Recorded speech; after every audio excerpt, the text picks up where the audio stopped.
Nabonye akinga amadirishya ashyiraho irido ngira ngo nuko adashaka ko hari ababona nsuzuma ibereye aba arampagurukije asunikira ku gatanda kari aho ngaho nahaguye mbanjeho umugongo nuko ubundi afata amaguru yanjye arayatandukanya ubundi atangira gukora. Ni inkuru yumvikanye mu matwi y'Abanyarwanda ndetse ikabatungura cyane. Ubundi mu busanzwe umuganga ni umuntu ufasha kubungabunga ubuzima bw'umuntu waje umugana. Ntabwo wakwiyumvisha ukuntu umuganga ari we wakwica ubuzima bw'umuntu. Ni umukobwa w'imyaka 19 wahuye n'imyaka aho abandi bahurira n'umugisha, yangirijwe ubuzima aho abandi babugirira. Ni umukobwa wasamarijwe n'umuganga ubwo yaragiye kwisuzumisha ibere. Ese byaba byaragenze gute? Byaba byaratewe n'iki kugira ngo umuganga abe yamusambanya? Ese nyuma yo guhura n'ibi bibazo uyu mukobwa yaba ari kwiyumva gute? Waba urimo kwibaza uko ababyeyi be babyakiye bakimara kumenya ibyabaye ku mukobwa wabo? Mwahaye ikaze muri iki kiganiro aho ugiye gusobanukirwa ibirenze ibyo wibaza, nongeye mugiye kubana ushatse wanyita Noresisi.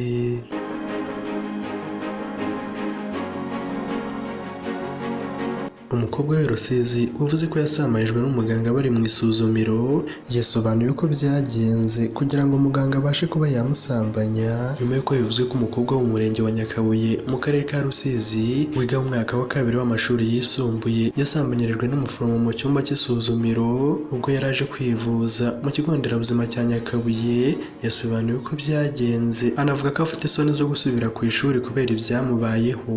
Mu kiganiro yagiranye n'umunyamakuru wari wamusoye iwabo mu rugo, uyu mukobwa w'imyaka 19 y'amavuko yavuze ko byatangiye agera kwa muganga maze agahabwa nimero ya 3, ariko nyuma y'uko uwo muganga asuzuma ibere ryari rirwaye yamusabye ko abanza kuba ategereje akabanza kwakira abandi barwayi ndetse kandi bari bafite nimero z'inyuma ye. Yagize ati nabonye akinga amadirishya nuko ubundi ashyiraho irido ngira ngo nuko adashaka ko hari ababona ko asuzuma ibere aba arampagurukije asunikira ku gatanda kari aho ngaho mbanzaho umugongo atandaraza amaguru yanjye ubundi ahagararaho atangira gukora ibyo akora. Uyu mukobwa avuga ko bikimara kuba uriya muganga yahise agenda undi asigara aho ngaho arira ndetse mbere yo kwambara yihanagura ishuka yari iri aho ngaho. Mu kanya gato wa muganga yaje afite ibinini 2 amubwira ko agomba kubinywa mbere y'amasaha 24 atashye ageze mu rugo. Icyo gihe umukobwa yahise amenya ko ibyo binini ari ibyo gutuma adasama. Ababyeyi bamurera bakemera kumva ibyamubayeho bahise bamuherekeza kuri REB station ya Nyakabuye kugira ngo atange ikirego maze abashe kuba yarenganurwa.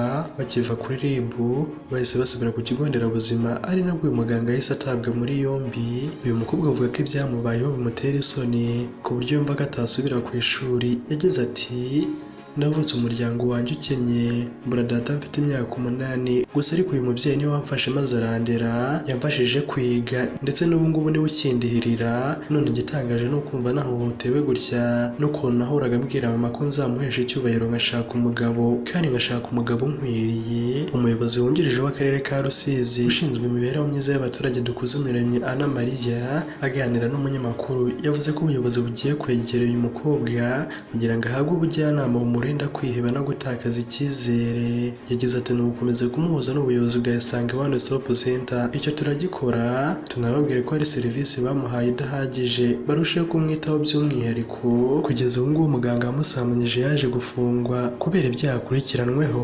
Ese kuko ibi bintu birakwiye? None se uramutse uri uyu mukobwa wakora iki kugira ngo ubashe kwibagiza ibyabaye? Ese ubaye uri umubyeyi w'uyu mukobwa ubwo wabyakira gute? Reka dusoze ikiganiro cyacu hano tubashimira mwese twabanye muri iki kiganiro. Nawe njye mwari muri kumwe ushatse wanyita Noresisi.